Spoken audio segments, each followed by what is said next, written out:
Hello, Tom Miller here, owner of Leaders Building Leaders, executive coach with the John Maxwell team. So excited to spend a couple minutes with you today talking about a really, really important aspect of your professional career. Part 3 of Do It, Dump It, or Delegate It. Today, we're going to be specifically talking about valuing people. The only way that you could successfully work through the do it, dump it, or delegate model is to have true trust and relations with your team or members of the community or to the church or wherever you are, okay, with your family.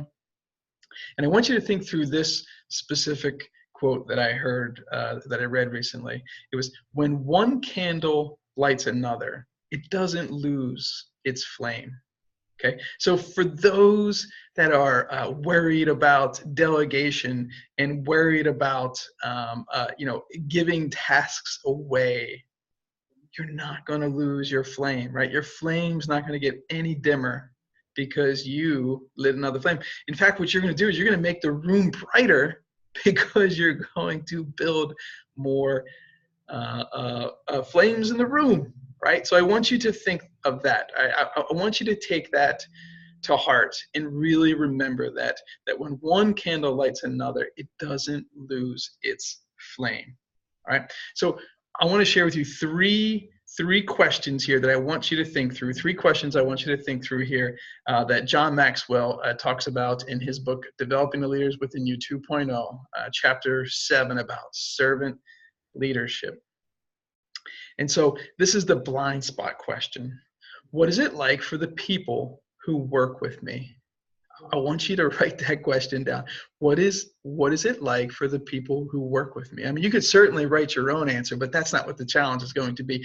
You need to go sit down with your team, whether it's one-on-one or group, and give them, don't put them on the spot. Give them time to really think through, what is it like for the people who work with me? John specifically talks about, he shares a story about how his assistant, Linda Eggers, and she's so great, she's been with him over 30 years, and he asked her that question. He said, go ahead and take a week or whatever you need to write it down. She goes, no, I don't need a week. I can do it right now. It was what were his areas that he struggled at, and she had this massive list, and he said, oh my gosh, right? So, many times we're worried about when we go to empower somebody or a delegate, that we're going to look weak in some capacity. Your team already knows what you can and cannot do.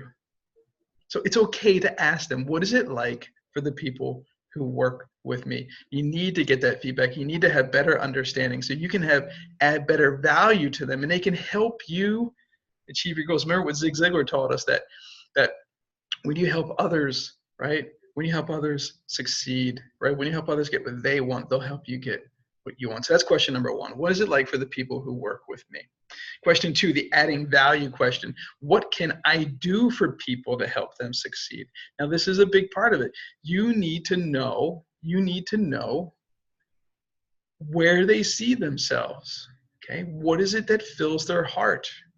Right? What is it that, from part 1, what is it that gives them the greatest return when they do it? What is their third R? What is their reward zone? What can you do for people to help them succeed? Okay. And that takes getting out of your office chair. That takes being intentional. That takes asking questions and being present. All right. A basketball coach from Michigan State, Tom Izzo, he has an index card on every one of his players, and he had them specifically write what are their goals, short and long-term goals. And he takes these and he laminates these cards, and they sit inside his coat pocket. In every single practice, if he sees a player not putting in their 100% potential, he says, hey, these were your goals. These are how you asked me to help you succeed, and I'm helping you right now, right? It's a great accountability tool. They are going to hate you at some moments, but love you forever because you were the person who added the value to them, equipped them, and took them to that next level, right? Your whole day should be spent on building succession plannings, right, for yourself and for your people. You should be working yourself out of a job. So teach people, empower them how to do some of the roles that you have, right? That's how you're going to build a better team.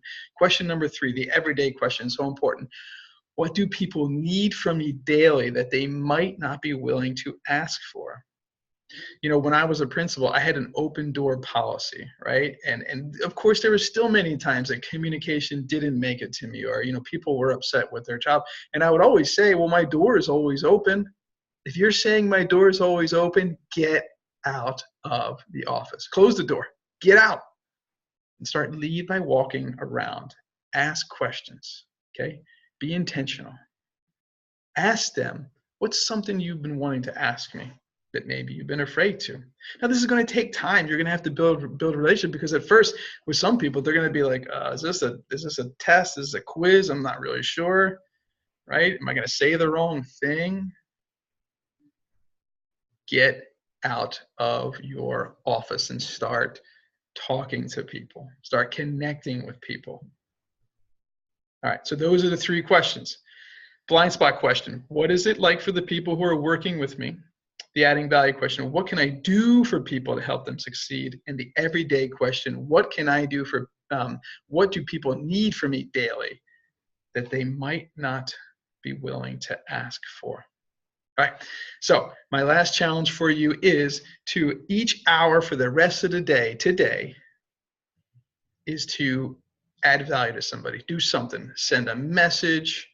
Compliment somebody wherever you are, in your community, in your workplace, in your house, just every hour. I want you to start being more intentional about adding value to people. It doesn't mean doing things for people. It means teaching them to fish. It means giving them opportunity. It means listening to them. It means complimenting. It means being authentic and transparent. Every single day you wake up for the next week, follow that same practice every hour. Who are you complimenting, right? So you got 2 tasks. You get your 3 questions to work through so you can begin to really, really embrace this do it, delegate, dump it model, and the value add. You need to build intentional habits to be able to do that. So excited. Hopefully this was helpful for you. Please add a comment down below, and we would love to have you part. If you are looking, if this was good for you and you're really looking to grow, we have a consistent continuity program based upon John Maxwell's books that if you're a person who wants to grow, if you're a person who wants to improve not only yourself but your team, the link is down here in the comments. Check out the Maxwell Mastery Program. I guarantee you are going to exceed your growth goals this upcoming year if you participate in this group. Because the most important part, you can read a book at any time. Okay, you can read a book and get content, but the context of the mastermind is going to be so powerful for you. So I highly encourage, please take a look at the program, hop in, bring a teammate in. We would love to have you and watch you and work with you exceed your goals, right? So then you can exceed the goals of those around you. Thanks again. Tom Miller, leadersbuildingleaders.com. Looking forward to seeing you on the next email message. Have a great day.